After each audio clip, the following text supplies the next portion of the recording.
In the far reaches of the galaxy, near the forgotten edges of the Tsar Dominion, a strange signal echoed across the dark emptiness of space. It wasn't loud, but it was persistent, pulsing through subspace in a pattern no one had seen in centuries. The signal came from the null zone dead region, where no ship returned and no star had shined for thousands of years. Nothing should have been there, yet something was. Tsar High Command, always proud of its unmatched fleet, responded quickly. They sent a full expeditionary force of over 200 warships, confident that nothing could stand against them. The fleet dropped out of hyperspace near the edge of the null zone and locked onto the source. What they saw left even the most seasoned commanders in stunned silence. Floating in the center of the zone was a vessel unlike anything ever recorded in the archives. It was massive, more like a spaceborne fortress than a ship. Its surface was dark, almost absorbing the starlight around it, and its shape was strange, too perfect, too smooth, with no visible thrusters, no windows, no weapon ports. It just hovered there in silence, cold and unmoving. Boo! No signals came. From it, no response to hails, no signs of life or activity. It was as if it didn't even notice them. The only communication it gave was a single line, broadcast in a long-dead Terran code. Observation complete. The transmission stopped, and the ship returned to silence. Admiral Kaisarin, the leader of the Tsar fleet, dismissed it at first. He believed it to be a leftover AI drone, a relic from some long-forgotten war. With pride in the power of his command and no reason to fear an unarmed vessel, he ordered his flagship to approach. As the ZHS Vortanic, the pride of the fleet, moved within scanning range, something strange happened. The ship simply disappeared, not exploded, not damaged, but gone.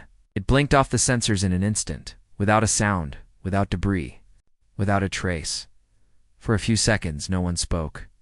The other ships rechecked their systems, assuming a glitch. But then the realization settled in. The Vortanic hadn't been destroyed, had been erased. There was no sign of it ever existing in the ship logs. Even the memories of its crew began to blur in the minds of the nearby officers. The Admiral's heart pounded. This wasn't a drone, and this wasn't a mistake. Something in that ship had the power to alter reality itself, yet the unknown vessel hadn't moved a single meter. It remained still, cold, and silent, as if it hadn't done anything at all. As fear crept in, lower-ranked officers whispered theories. A weapon beyond time, ghost ship from a higher dimension. Or perhaps the return of the lost humans, those strange beings who had vanished centuries ago after sealing off their home. System behind a wall of gravity no species could pierce. But that was just myth, wasn't it? Panic began to stir, but Admiral Kaisaron, a warrior of many battles, ordered his fleet to remain calm. He commanded the rest of the ships to hold position and prepare for further investigation. But even before they could move again, every ship received the same strange line, this time not in code, but in perfect, clean, galactic common. You approached. We respond. No sound followed, no explosion, nothing obvious, but the entire fleet's power grids began to flicker. Shields dimmed, weapons lost targeting. A hum filled the air on every deck, like a vibration in the bones, and then stopped just as fast. Then one of the rear cruisers vanished. Then another. They weren't hit. They didn't explode. They were simply no longer there. It's gone from sensors. Gone from memory? Gone from reality? Officers began shouting, scrambling to understand. But the command center of each ship found their controls were no longer responding properly. It was like the ship had been touched by something that broke the rules of physics. Sharon tried to send a distress signal back to command, but it bounced back immediately, unreadable. The Admiral's usual calm started to slip. He stared. At the dark vessel on the screen, it hadn't moved. It hadn't fired a single shot, but it was winning. One by one, ships were blinking out of existence, and the rest were too afraid to act. The fleet, built over generations of conquest, was helpless. No one had ever challenged the might of the Tsar so completely and so quietly. And as the darkness of the null zone pressed in around them, One thought grew louder in every captain's mind.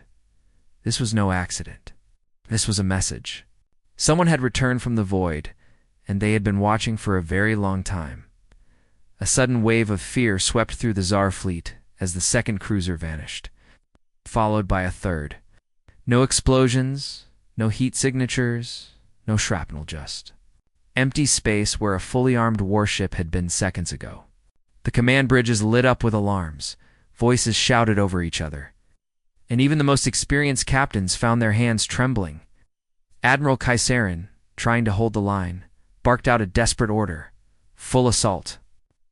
If this thing was going to take them down, they would go down fighting. Within moments, over 200 ships turned their weapons toward the unknown vessel.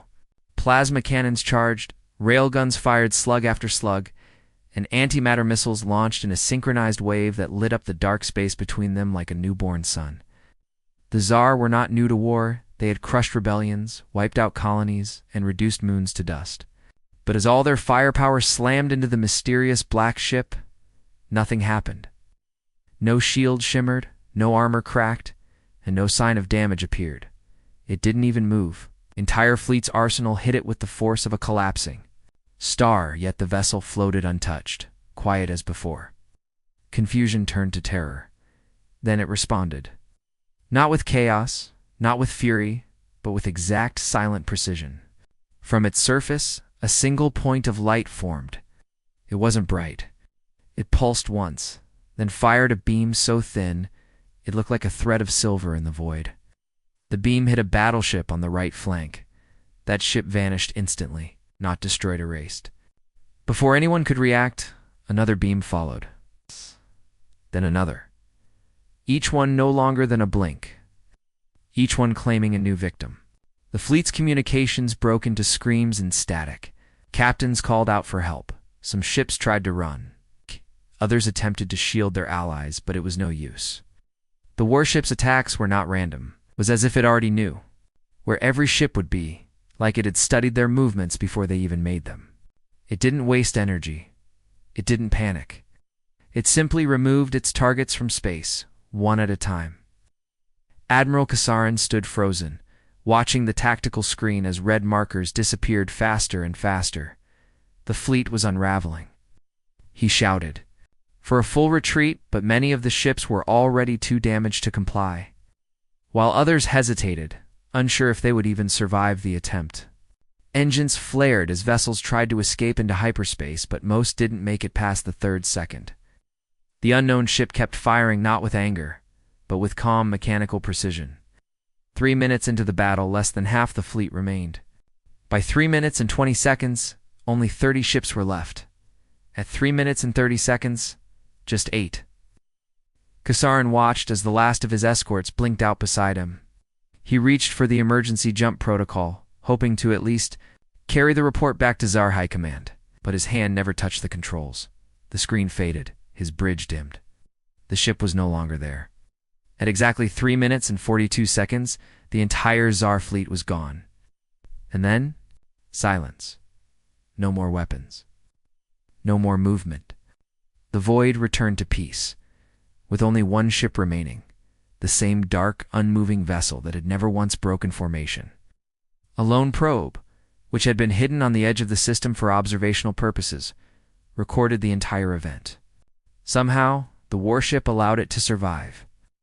The probe's data raced through encrypted channels, reaching fringe systems and backdoor networks until it landed in the hands of smugglers, scavengers, and finally the media hubs of the Central Worlds. Within hours, the galaxy knew. Headlines screamed in every major language. Tsar, Dominion fleet destroyed in 4 minutes. Unknown human warship detected. Origin, Sol system. The footage showed clearly what no one believed could be real. Single ship standing against hundreds, untouched, untouchable, and quiet. Experts debated its technology, questioned its power source, and argued whether it was real or some clever hoax. But the fear in the eyes of every Tsar officer during those final minutes was undeniable. And then came the message, quietly attached to the end of the data file, in a voice that chilled even the bravest among the stars. we asked not to be found. It was short, simple, and terrifying. The great powers of the galaxy paused. The name of the long-forgotten human race was spoken again in war councils and government halls, only this time, not with mockery or dismissal, but with caution and a growing silent dread. Something had returned from the dark, and it was watching. The great chamber of the Galactic Concord was filled with noise, light, and fear, as representatives from 72 intelligent civilizations gathered in emergency session. The destruction of the Tsar Dominion fleet had shocked the galaxy too. 100 warships gone in just 4 minutes, with not a single human casualty. And only one mysterious vessel left untouched in the empty void. For over 6 centuries, humanity had been absent from galactic affairs. Long ago, after suffering invasions and betrayals from more advanced empires, they sealed off the Sol system behind an artificial event horizon, making it unreachable too. Even the most powerful jump drives. At first, other species thought they were retreating, giving up. Then, over time, they were simply forgotten, their worlds declared lost, their legacy turned into myth. But now, the myth had returned, and not as a desperate remnant, but as a force the galaxy did not understand. The news of the Tsar fleet's sudden erasure shook every corner of civilization. And so the leaders, commanders, scientists, and diplomats came together under one dome, orbiting the neutral world of Veritas Prime. The meeting began in order, but it quickly unraveled into chaos. The Shari, peaceful and soft-spoken, pleaded for immediate peace talks. They believed this mysterious human vessel acted out of defense, not aggression, and warned that further provocation might bring worse consequences. The Draxer, always proud and warlike, demanded immediate retaliation, calling the human return, an act of defiance that needed to be crushed. Others feared both paths. Containment was suggested by the cold-blooded intelligence of the Volturi, who believed that souls should be isolated again, sealed by force if needed. The Marnathi, whose fleets controlled several sectors, proposed deploying signal dampeners to block further human communication. Dozens of voices argued over each other, and tension grew with every passing moment. None could agree on what humanity had become, or what they wanted, or if more warships were waiting to follow the first. In the middle of this storm of panic, one voice rose, not loud, but steady. It came from Lurith, an old Avaron scholar with skin like cracked stone and glowing eyes that had seen centuries of peace and war. He did not raise his voice or accuse anyone. He simply said, "You all forget the truth. They warned us long ago. Do not awaken a species that learned war alone." The chamber fell quiet. Few remembered the ancient message sent by humanity during their final days before isolation. But Lurith had studied it, memorized it, and feared it. He reminded the council that humans were the only species who had discovered spaceflight without help, who had survived planetary wars without unifying governments, who had faced extinction countless times by their own hands, and yet always found a way to survive. Unlike the Concord species, who had grown under guidance and alliances, humans had built everything in solitude, forged by conflict and shaped by loss. Their disappearance had not been a surrender. It had been a decision to grow where no one could interfere. Now, after 600 years of silence, they had returned with technology no one could explain. Precision no machine could match, and a message that was both warning and invitation. Lurith urged caution, but his voice, though respected, was drowned by fear. After hours of debate, the Concord reached a decision. Combined fleet would be assembled, the largest in known history. Over 1,000 ships drawn from every major power, carrying warriors, diplomats, and scientists. Their task would be to enter the Sol system, demand answers from humanity, and show the strength of the united galaxy. It was not declared an invasion, but it was not peace either. The mission was to protect galactic stability, though few believed the humans would accept it calmly. As the fleet began to gather in staging zones near the edge of the Orion Arm, rumors spread like wildfire. Some claimed more human ships had been seen near uninhabited sectors. Others said strange probes were appearing near key relay points. A few even believed that the original vessel had never left, and was still watching from the shadows. Fear mingled. With curiosity, what had humanity become in isolation? What secrets had they unlocked? Could they truly stand alone against the greatest alliance ever formed? And most of all, had they come back to reclaim something, or to offer something far more dangerous? As the fleet prepared to launch toward Sol, the galaxy held its breath. For the first time in centuries, the stars felt unfamiliar. Something ancient was stirring at the heart of humanity's old home. And this time, they were not coming as students or explorers. They were coming as something new, something the galaxy had never truly understood. The Grand Armada crossed the final relay into the Sol system, with shields charged, weapons hot, and every sensor pointed forward. Expecting resistance, but not knowing what form it would take, yet nothing attacked them. There were no defense drones, no hidden minefields, no fleet waiting in ambush. Instead, what they saw brought silence to every bridge and command deck across the 1,000 allied ships. Earth, the cradle of humanity, the blue planet that once teemed with life, was no longer there. In its orbit, stretching across the space between Earth and its moon, stood a colossal structure unlike anything recorded in the galactic archives. A Dyson construct, shimmering and metallic, wrapped partially around the sun, drawing pure stellar energy through vast conduits and light web towers that pulsed with golden threads of power.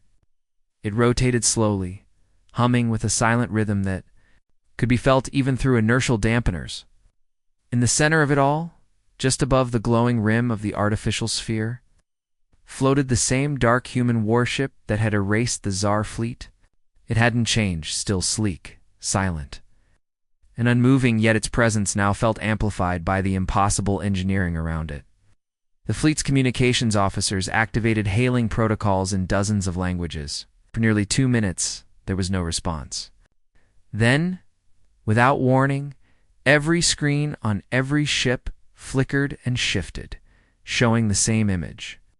A single human, an old man with silver-streaked hair and calm, steady eyes, stood in front of a backdrop of glowing machinery.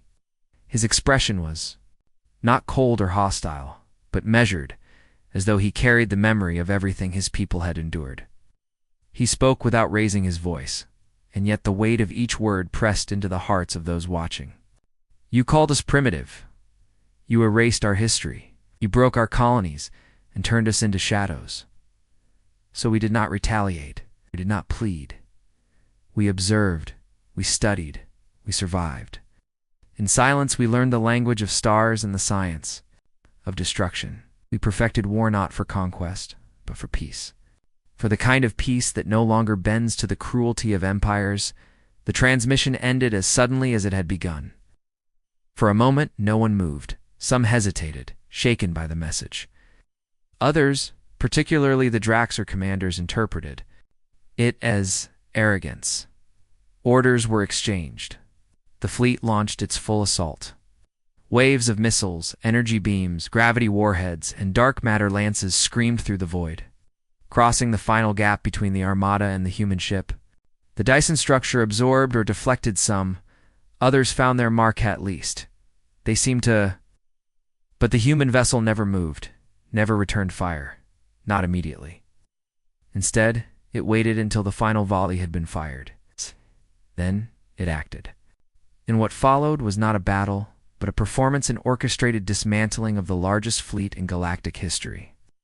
The ship released energy in exact pulses, thin beams that curved through space like threads of light, hitting only once per ship, and always in the exact place needed to cause absolute erasure. One by one, the Armada's warships vanished, not exploded, not torn apart, simply gone. Within seconds, formations collapsed. Flagships vanished mid-command. Shield networks died with a whisper. Panic filled the void as captains screamed for retreat. But the moment the thought was formed, the systems around them darkened. 3 minutes passed, then 3.5. At 3 minutes and 58 seconds, all was silent again. Fragments remained, pieces of hulls, drifting crew pods, shards of melted armor. Among them floated a single intact escape pod, not damaged but left untouched, as if chosen. Inside it was one surviving officer, trembling and breathless, who found a glowing console screen blinking with a message encoded in every known language. This was not an attack. This was a demonstration. The pod drifted freely, guided by invisible currents until it was out of range. The warship did not pursue. The Dyson construct dimmed slightly, its conduits flickering as it returned to idle. And across the galaxy, where governments waited for news of victory or diplomacy, a quiet dread settled in. For the first time in recorded history, no one knew what would happen next. Not the oldest empires, not the wisest minds, not even the war-hardened strategists of 1,000 star systems. Humanity had spoken, not with rage, but with calm precision. They had answered centuries of silence with 4 minutes of truth. And now, the galaxy had no choice but to listen. Across the stars, the galaxy trembled, not from weapons, but from silence. The return of humanity, once thought extinct or irrelevant, had shattered everything the Galactic Concord believed about power and control. The destruction of the Grand Armada was not just a military loss, it was the collapse of an era. Panic spread faster than light. Some species, unable to understand what they had witnessed, abandoned their colonies and home systems, fleeing into the unknown reaches of space, in search of safety from an enemy that had not declared war. Others rushed to send emissaries signals of peace, offering art technology, even entire worlds, hoping to show goodwill, or simply to be spared. But the humans did not answer, nor did they conquer. They did not establish new borders, or raise flags over captured planets. Instead, their black warships began to appear, slowly and without warning. In the skies above the capitals of every major empire, one ship at a time, always alone, always silent. No demands were made. The ships hovered like statues, observing, recording, and then vanishing into folds of space without a trace. Some called them ghosts. Others thought them machines. Those who looked closely saw living humans inside, calm, patient, eyes filled with history and purpose. Then something unexpected began. Across the galactic network, new signals emerged. Not threats, but gifts. Encrypted packets of data containing blueprints for energy systems that produced no waste, instructions for medical cures long thought impossible, and linguistic guides that could translate emotion itself between species. These transmissions came without explanation, often right after a warship's appearance, and they carried no signature, only a familiar closing line. This is the beginning. The Concord, already shaken, could not maintain its authority. Member species turned inward, unsure whether to fear or follow. Old rivalries faded overnight as enemies paused, wondering what humanity's next move would be. Council seats were left empty, embassies abandoned. Many believed the humans would seize control now, that fleets would pour from Sol to impose new rule across the stars, but none came. No armadas, no occupation, no ultimatums. Just silence, and the quiet drifting of black ships that came and went like shadows under starlight. Then, after weeks of uncertainty, came one final transmission broadcast in every frequency. In every language, across every known system, single voice, the same one heard before, but now softer, more human. We were never lost. We were preparing, not to rule, but to end all war. You have 4 minutes to decide your path. The message repeated only once, then ended. Across the galaxy, clocks froze at that moment. People looked to the stars, wondering what it meant. Some believed it was a warning. Others called it a challenge. But in truth, it was a choice. And slowly, the galaxy began to change. Armies stood down. Borders were softened. Research focused not on weapons, but on healing and understanding. It wasn't out of fear, but from realization. The humans had not returned as conquerors. They had returned as something beyond power, as a presence, as a mirror held up to the galaxy's soul. They had learned war alone, and now they offered peace, not as a gift, but as a path. Those who refused would face no invasion, no punishment, but they would be left behind. The age of domination ended not with a battle, but with the arrival of a truth that could not be ignored. At the center of this new age stood the Watchers, the human silent sentinels aboard vessels that moved between. Systems like whispers. They did not speak often, but their presence changed everything. Their ships became symbols of balance, of consequence, and of potential. Children across worlds grew up hearing tales of the silent ships, of the 4-minute reckoning, and of the beings who disappeared for centuries only to return as legends. And in quiet moments, when stars aligned just right, some would look into the night sky and wonder, what else had humanity learned in the dark? What else had they prepared? And would the galaxy ever truly be ready to follow them into whatever came next?